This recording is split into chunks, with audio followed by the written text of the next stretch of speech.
What's up, everyone? I'm here with Jake in the guest house. I wiped my lens. Whoever said that, I didn't even really look at the name. I'm sorry. Maybe you're right. There's been a lot of haze up here, though. I don't know if that looks better. I wiped it down. Hey, being good. He's not trying to run out. He was having a nap when we went shopping. That's cool. So I couldn't resist myself. I got the 17 and 1. It was 7 and change. I'll go over the tool and show you everything in it, and I think it's well worth the money, especially if they run out. And just one less thing I don't even want to think about. I'm probably going to EDC this thing. I got a bunch of stuff here. This hat I bought at the flea market a week or so. 88 Dale Jr.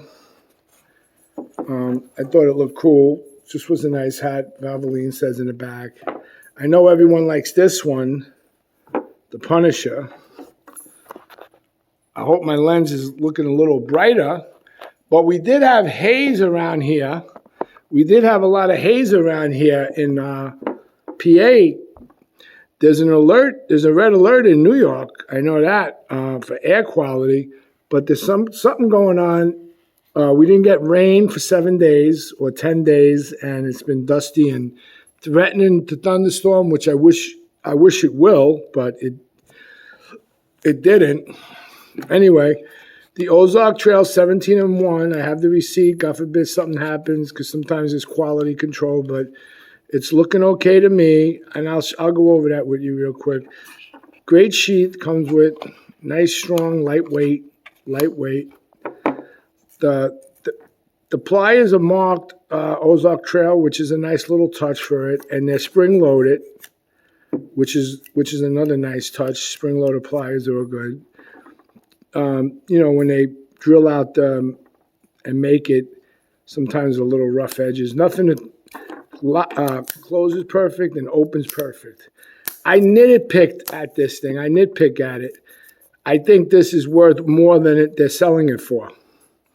Yeah, I know I've seen some videos where they didn't like this, but it is what it is. It's a lightweight multi-tool, and I don't see it having any troubles, and I'll show you the tools.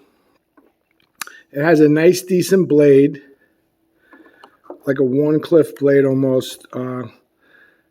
Non-locking, that's the only downside to this tool, but I knew it buying it, and it's... what's the matter? Jake, you all right? He's over there. I thought he was doing something. Anyway, non-locking, but excellent tool selection on this knife. Very sharp out of the box, and you can get it to a razor sharp. If I carry this, I want it razor sharp.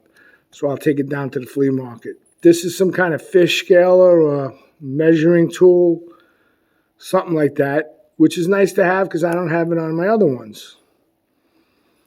You got a great Phillips on this thing, great Phillips screwdriver. Like I said, they're non-locking, but they're a good set of tools. A nice file. It's not a big file, but it's nice. It feels good. The blade. Okay, you got that on that side. I mean, for $7 and change, you got to be out of your mind. Even with tax, close to $10, but come on. Then on this side, you have a nice can opener. Okay, let's see what else is in here. There's some weird tools in here, but they're nice. They're different. I could get them out. I might have to work around some of them. There's also a thing for a lanyard hole ring to attach it to your gear, which is cool because you don't get that all the time on other tools sometimes. There's a saw on it. There's an R on it, punching holes and stuff. There's a flathead. Now, I don't know if they changed the tools on this. There's supposed to be some kind of, online, it was like a gut hook type of thing. I don't care for that. I'm going to go over it again and look closely, but there's a can opener, which everyone needs a can opener. I mean, if you're camping or something, an R is always handy. It's sharp, too. This thing is razor sharp R. Has a flat head and a bottle opener, which is a must. So you got all of that. You got 1, 2, 3, 4, 5 with this thing here to attach something to it. That's on that side. I'll leave that out for now. You got the knife blade and this fish. Now I think they had some kind of serrated blade on one of these prior, maybe the early models, and they changed it for this fish scaler, which I don't care. I don't care about a gut hook and all that stuff. So, yeah, this is cool for me. This will work for me. So that's what you're getting. None of them lock, like I said. Not even this thing to hold a rope through it. But very capable tool. And they open pretty nicely. I mean, they open nicely. You could do it with one hand. You could do it with one hand with the thumb stud here, thumb hole there. It's not a gigantic blade, but a nice sized blade. The weight to it's not bad for everyday use. The weight is not bad. It has just the right amount of tools and a nice pliers. Nice spring-loaded pliers with a nice wire cutters. So that's a plus. Folds up nice.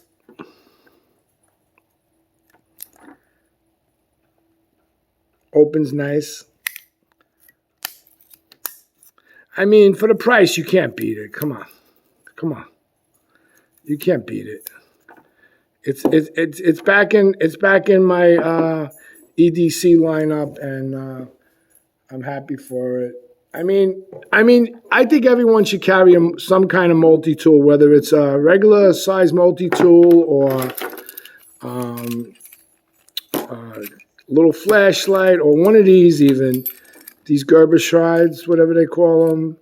It has a pry bar, bottle opener, screwdriver, Phillips, flathead. And you could also open up Amazon boxes with it if you don't want to carry a knife on you. So you have something to open up a box with. These are cool, lightweight. You wouldn't even know it's on your keychain. But I think everyone should have something because you never know when you're going to need a multi-tool for some light task. I remember my other dog was trapped because we hooked a leash and the collar to the seat, and he wrapped it around him, and I had my Gerber 600 on me, and that thing flicks out. I love that thing. My holy grail multi-tool would be the Gerber Center Drive. Gerber Center Drive and Wingman Leatherman are my two holy grail multi-tools. They're not for everyone, but those I have to get one day. But I remember I flicked my Gerber 600, and I went under the seatbelt and pulled it out quicker than I could get to it with my own hands. So they do come in handy. And when you're in a car, you never know, a door gets stuck or a window or, you just never know what you might need a multi-tool for. And believe me, you start carrying one, it's like a knife. You start carrying one, then all of a sudden you're like, how did I live without it? You never carry it, you might not even think about it. But once you start carrying them, you're like, you know what? How did I make it without it? Getting out knots and screws and taking license plates off and, little things that you need it for. Anyway, that's the 17 & 1. They're going quick at Walmart. 7 and change with tax, run you about $10, but you can't even get lunch for that. And I showed you the tools in there. They're pretty cool, and they're non-locking. That's the only downside to it, but they're slip joints and they're spring-loaded pliers. And I think it's well worth the money. And I will EDC this. I will EDC this thing. Definitely going to EDC it. All right, we're going to get going. Goes right in the case. And what I like about it, it's not that heavy. It's not as heavy as a couple of the other ones. There's no extra bits and all that. It's not that heavy. That's a plus. And I think it's a great multi-tool. For the price, for the price, and not only the price, but if they dry up, you could have it. Comes with a receipt. You get a guarantee with it, so it's all good. Anyway, I'm out of here. I hope you're having a great Tuesday. Jake, we're out of here. Jake's out of here. We're going to go for a little walk. Somebody's at the dog park, so I can't go to the dog park, but I'll take him around here. Everybody, peace out.